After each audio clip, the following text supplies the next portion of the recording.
Manhattan. I go out to dinner all the time. I don't see any it bags. As a matter of fact, I don't even see any trend in fashion. Now, part of that could be inflation, but I say again, I think it is a metabolism of design.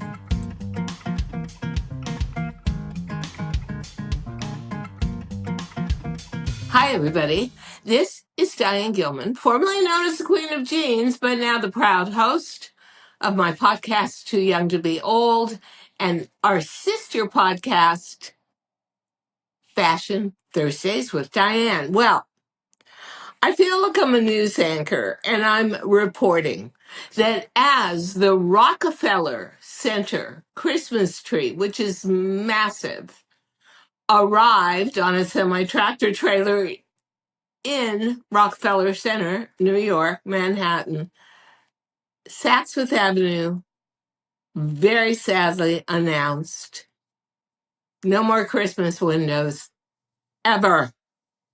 What? This used to be a day. You would go get roasted chestnuts. It would be cold outside. You'd go to see the tree, go into St. Patrick's Cathedral, light a candle, and look at all the Fifth Avenue windows of Saks Fifth Avenue and the wonder of the season and the lights. And it was a tradition. That store has been on Fifth Avenue for exactly 100 years. It was opened in 1924, and this will be the 100th year. And not even the last time we're going to see the Christmas lights in their windows. They didn't even say, well, we're doing them this year and then we have to close down that tradition. No, they just said, we're not doing it. And of course, it is for financial reasons. Now, when I moved to New York City in the mid 70s, this city and Fifth Avenue especially was really at the very height of traditional brick and mortar shopping. Do you know there were over 20 department stores, luxury stores? I'm not even going to get to the other stores like Alexander's and Orbach's, which were kind of great discount stores and bargain stores. But Macy's Herald Square, still there, but I don't believe any longer considered luxury. Saks Fifth Avenue, one of the crown jewels of Fifth Avenue. Bergdorf Goodman's, still going to have Christmas windows, but now owned by Neiman Marcus, which is in negotiations with Saks Fifth Avenue to merge. So who knows what's going to happen there. Bloomingdale's never really known for its Christmas windows, but still a luxury store, but now owned by Macy's. Lord and Taylor's, that was carriage trade. Fifth Avenue carriage trade with awesome windows. One of my best friends used to be in charge of all the visual at Lord and Taylor's and those monumental Christmas windows, which every mom took her kids to see. Henry Bendel's, Fifth Avenue, no longer there, but what a fabulous store that was. Abraham and Strauss, that was the one major luxury department store in Brooklyn. Gone, merged with Macy's. And Gimbel's. Well, if you ever saw Miracle on 34th Street, the Christmas movie, it was all about the rivalry between Gimbel's and Macy's and who was nicer to their customers and who gave better deals. And, a real heartwarming story because the Gimbel's slash Macy's Santa Claus in the store was actually the real Santa Claus. And last but not least, believe me, B. Altman's on Fifth Avenue and 34th Street was such a gorgeous store for women's apparel and accessories, very dignified, very awe-inspiring. And I'm going to give you some of my memories. So I remember when I was 12 years old, I took a school trip to Manhattan, New York City.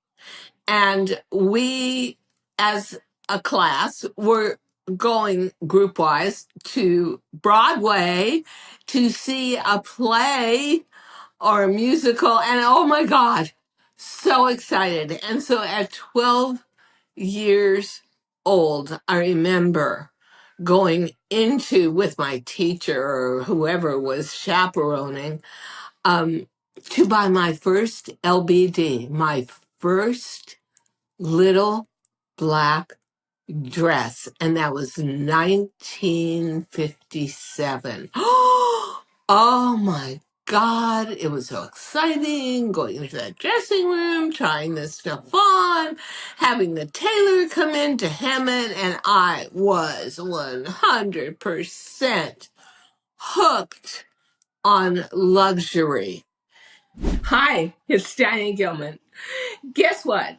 If you are in the same bucket I'm in, which is women over 50, and you're thinking to yourself, how do I find out the best products to use? Maybe you've heard me talk about Purity Woods, and maybe you've asked me, I don't know, Diane, why do you love it? I'll tell you. Your skin is your passport to your visual to the world. If your skin is glowy, if your skin is healthy, you just generally look younger and are treated as a more vibrant personality. Why do I like Purity Woods? 100% organic. There is so much pollution in the air, so much pollution even if I go to wash my face with tap water. So many chemicals. I truly appreciate products that not only feel pure, but the scent of Purity Woods is just unbelievably refreshing. So, you know what? Give it a try. Get a discount using the code in the caption. Purity Woods. I love these products, and two of my very favorites from Purity Woods are the makeup remover, the exfoliator, which is just sort of like magic. So, also, ladies, remember one more thing. As we age past 50, we do not turn over our skin cells as quickly as we did in our 20s, 30s, or 40s. You need not only a great makeup remover, but you need a great exfoliator to urge new skin cells to come to the fore. Purity Woods, they got it all. You know, those are days gone past, I think for sure. There has been a huge drop in luxury shopping, and it really was brought on by COVID and the fact that we discovered, hey, we don't need all that clothing and we don't need all that office wear, and we're working remotely and it's so comfy, and I'm in my PJ bottoms and one of my old blazers from work, and I'm looking good. I'm in a Zoom meeting, and nobody knows I'm wearing pajama bottoms. And wow, life is good. I love it. I want to give you, because I am an old girl, I do want to give you a couple of memories I have of Saks Fifth Avenue. You know, at the end of this podcast, I'm going to tell you a story, a true story that you won't believe, that is so crystallized in time about Saks Fifth Avenue on Fifth Avenue. But before that, I want to talk a little bit about what shopping used to be. And to say, honestly, if I was able to start a new category in the Olympics called shopping as a contact sport, I would definitely be up for the gold. Oh, yeah, without a doubt. I love shopping. Yes, of course, I'm in fashion. It's always going to be there as a very intrinsic part of me that how you look is how you express yourself to the world. And there was a time, late 70s into the 80s, the 90s, and the early 2000s, when if you got a baby, flaunt it.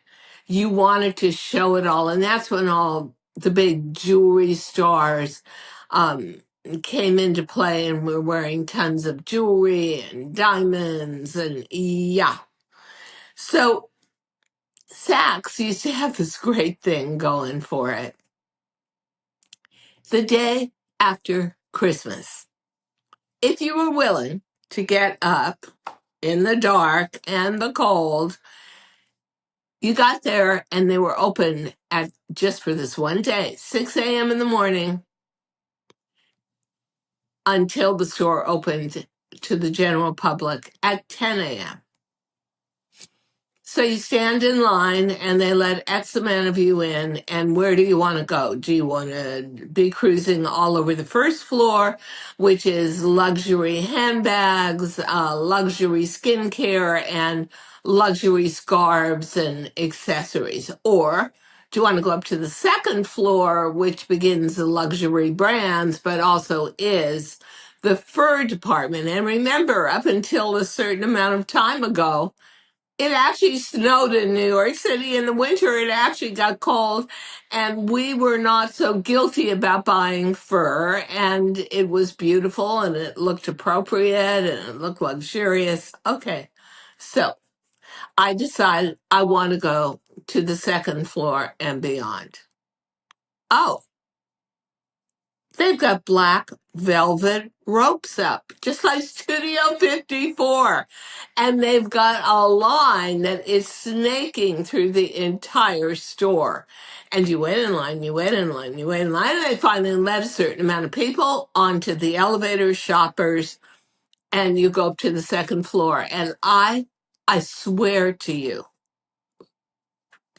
there were so many people shopping and running to get to their department and get that bargain or get to the third floor or beyond that the floor was literally like a trampoline. It was scary. It was shaking up and down. They had to close off the escalators for a while. No one else was allowed upstairs. Believe me, there was plenty of shopping on the ground floor. But that's how insane shopping used to be for women. It used to be a contact sport. It used to be a form of socialization. You met women you were never going to see again, but you're like grabbing the same garment or waiting for them to decide whether it was going to be theirs or not and start conversations. And it was a completely different era now. And I'm not saying that I don't love shopping online, but it's very individual. It's very silent. It's got a lot of information. I get it all. But that whole thing of feeling like you won something because you got that bargain and you got it before someone else snatched it. So I remember from this shopping trip, floors going up and down. I'm looking at fur vests. I'm looking at puffer coats that have fur on them. I'm looking at this. I'm looking at that. And I'm gathering stuff up. And they only allowed you on those 4 hours from 6 a.m. to 10 a.m. You had to be checked out and paid by 10 a.m. or you lost the bargain. But you weren't allowed to keep going back to check out. You had to gather everything at once. So it's like hunting and foraging. It's like football, knocking people out of their place so you could get to what you wanted first. And then this mad line of crazed women screaming at this poor sales girl who's trying to get everything into the cash register at once. Hurry, hurry, it's 9:45. We're gonna lose our place. We're not gonna be able to buy. And I'm not telling you I didn't get some absolutely gem quality bargains. But it was exciting, and you felt a sense of camaraderie and community. And it was also, I mean, come on, what a great sale. Everything's 60% off, 70% off, and now you're getting an additional 50% off. There was no way you couldn't tell yourself easily, definitely do this. It's so worth it. Well, I would like to officially announce that I believe the end of an era is upon us, and that era is luxury shopping. Where did it go? The rise was just insanity. Do you know shopping on Fifth Avenue was so good that even Au Printemps and Galeries Lafayette, the two major department stores in Paris, felt they were totally missing out. They had to have a presence on Fifth Avenue, which they did in the early to mid 80s. So, what was the impact that totally came into luxury shopping? I think it was COVID. I honestly think that until COVID, and I was still doing QVC, HSN, Home Shopping Network, but from home, I set up a little TV studio here, as did everybody. We weren't allowed back into the studio for years. Once you understood that all of that clothing that you were gathering up and gathering up and gathering up was not necessary, and that a ton of it was redundant, I think that was the beginning of the end. And interestingly enough, somebody just ran a survey, asked 2,000 women, which holiday are you going to enjoy and look forward to the most? Thanksgiving, Christmas, or New Year's Eve? 79% said Thanksgiving, eating, cozy, not dressing up, but looking nice. New Year's Eve, 17%. Yeah, that tells you a lot that you need to know, which is most of the fashion shows in Paris that then supply the luxury clothing to places like Saks, Neiman's, Bergdorf's. Nobody really dresses up for New Year's Eve anymore. Nobody really looks forward to it or invests that money.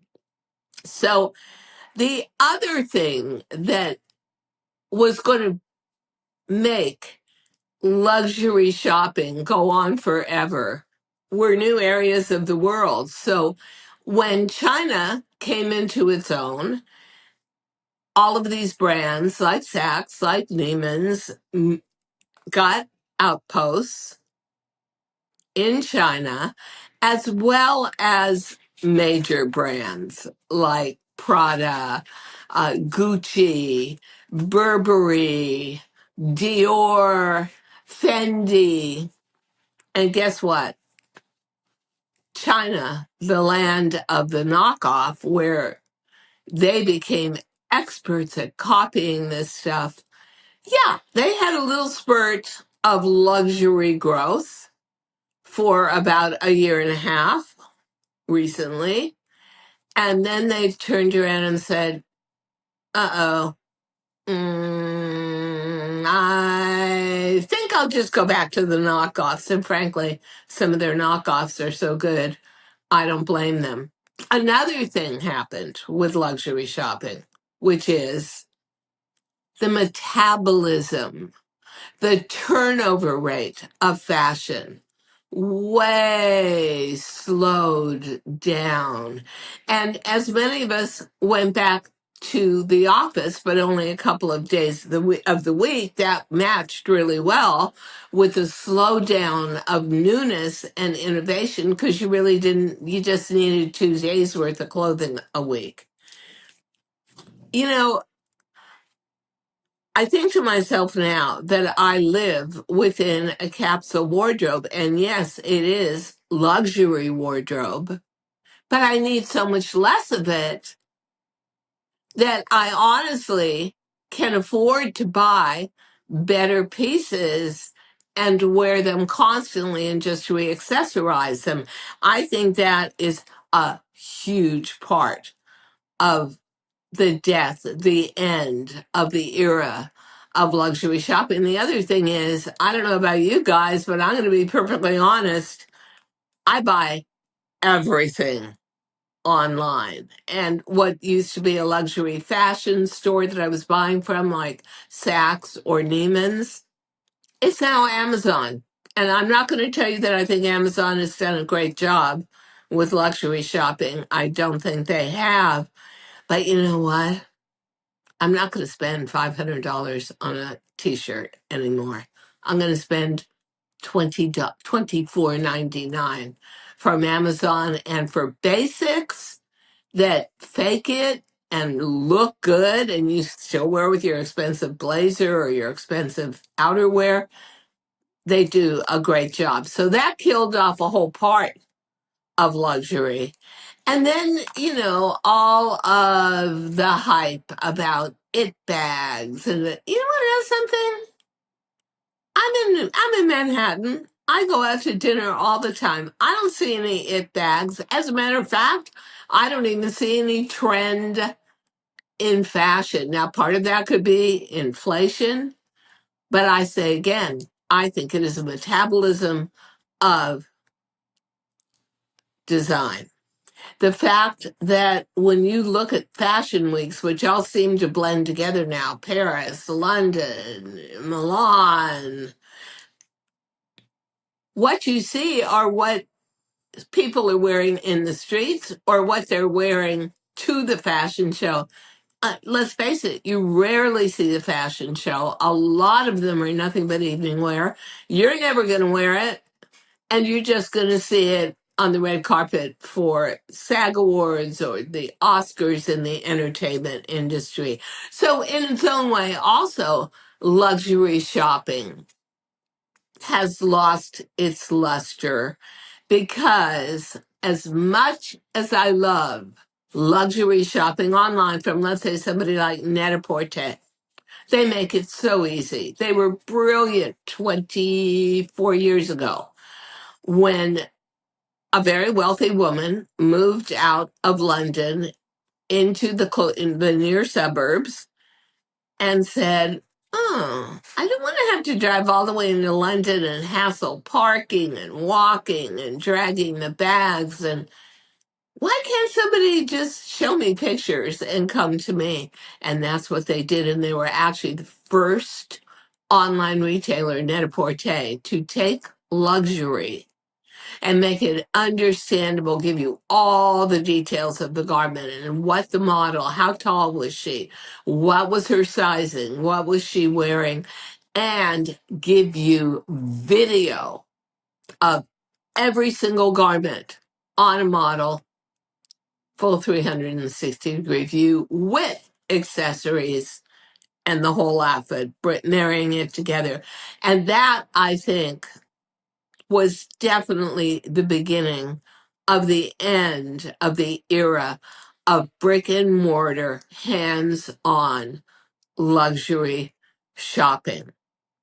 So, to make it even a little more poignant, now Neiman Marcus is in cahoots with Saks Fifth Avenue to get bought by Saks Fifth Avenue. Go figure that one out, and merge. And that means that probably that last store on Fifth Avenue that is pure, true, unadulterated, lack of guilt, luxury, Bergdorf's will probably not survive the decade. That's what I think. So for me, the one thing I've come to appreciate and love about luxury is also, and this is a killer for luxury shopping, is that you can resell it. Oh my God. The market for resale, now even Net-a-Porter goads you on into the purchase by saying we now have our own service for resale, whether it's jewelry, it's accessories, it's apparel, and list it with us. It's going to be great. So now you've got even more of a glut of luxury goods because you've got second hand. And do you want to know something? I am a big fan of that. Not only can I resell, but I don't mind if it's an Hermes bag that's been pre-owned.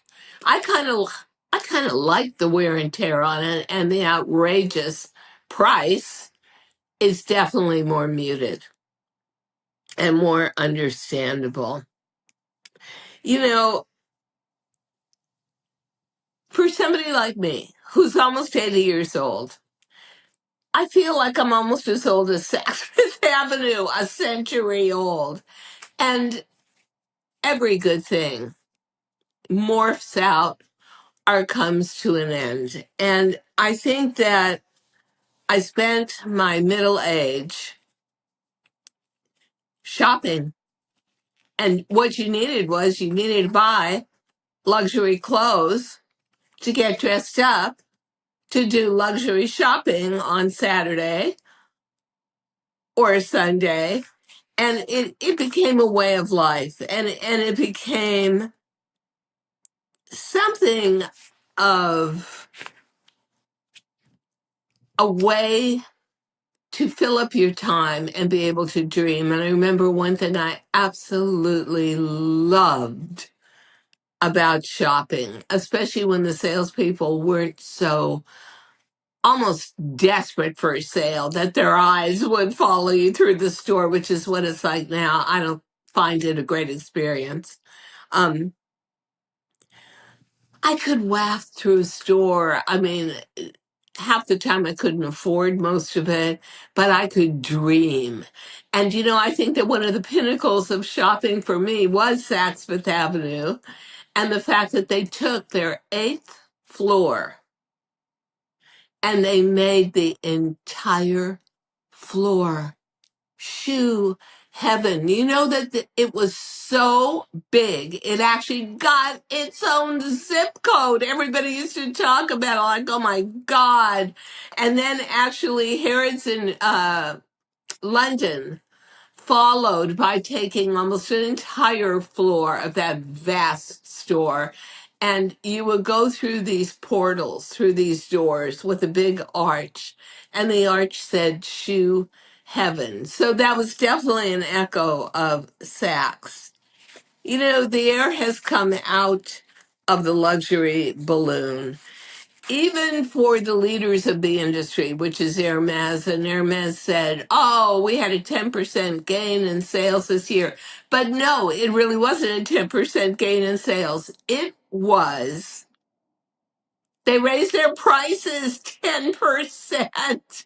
So if they were making 100 million a year, then they made 110 million a year. But that was not really a gain in sales of quantity. It was just a rise. And by the way, I do want to say that I think the nail in the coffin of luxury shopping, they said right before the pandemic or in the middle of it, 2019,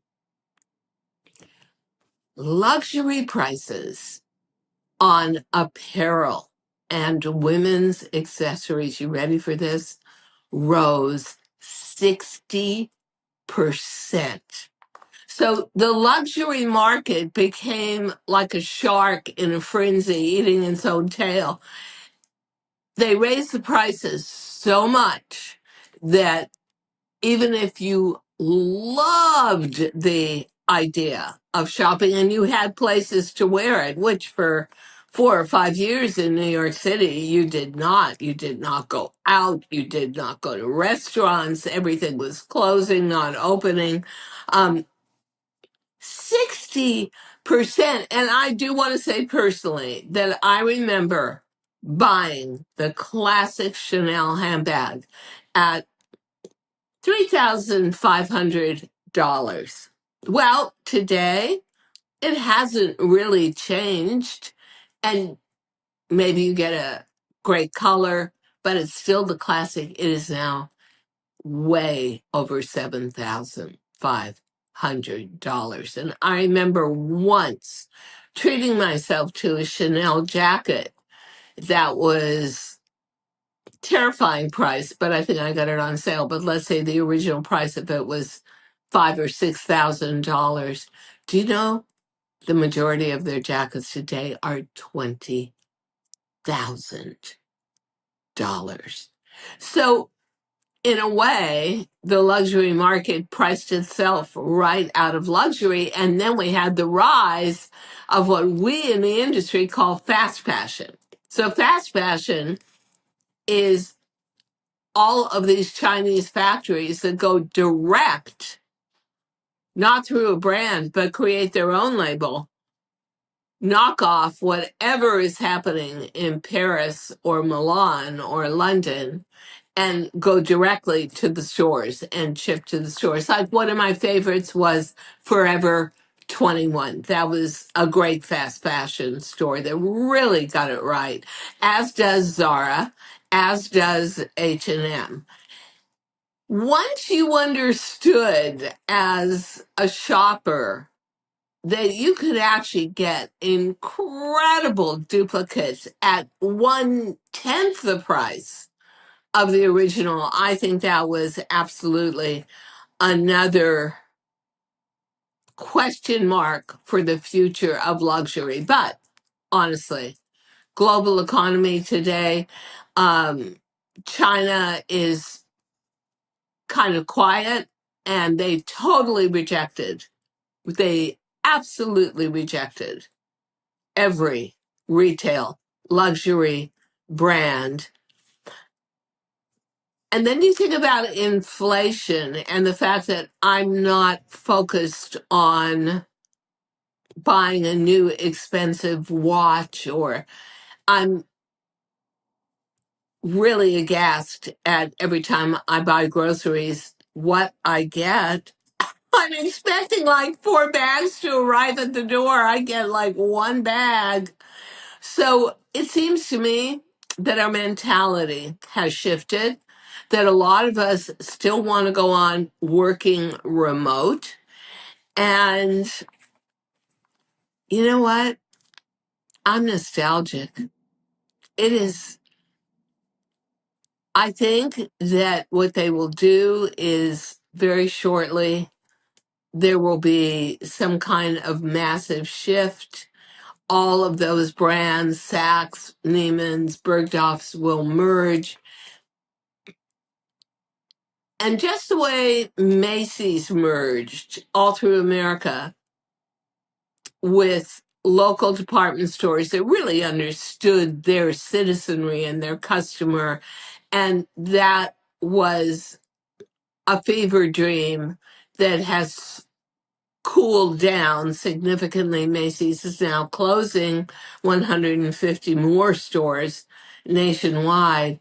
We'll see the same with Saks and Neiman's. And you know what? I spent a lot of my youth dreaming about luxury. I spent a lot of my middle into advanced middle age, is what I'll call myself now, reveling in luxury. And I think the end of that era is upon us. And, I miss those days. I used to go to the shoe sales at Bergdorf's, and if you got there the first day, and it had everything from Chanel to Christian Louboutin to Jimmy Choo. I mean, OMG, OMG, OMG. It was so exciting. And you had to go into your section where your sizes were. And I think I've told this story before, but you would grab something, you grab as much as you could, and somehow carve out a little corner for yourself to try the shoes on standing up. And if you loved a shoe and you saw other women grabbing it too, but you got the wrong size, you would literally hold it up and start screaming, Jimmy Choo, gold metallic, spike heel, size 10. Does anyone have a 9.5? I'll trade you if you need a bigger size.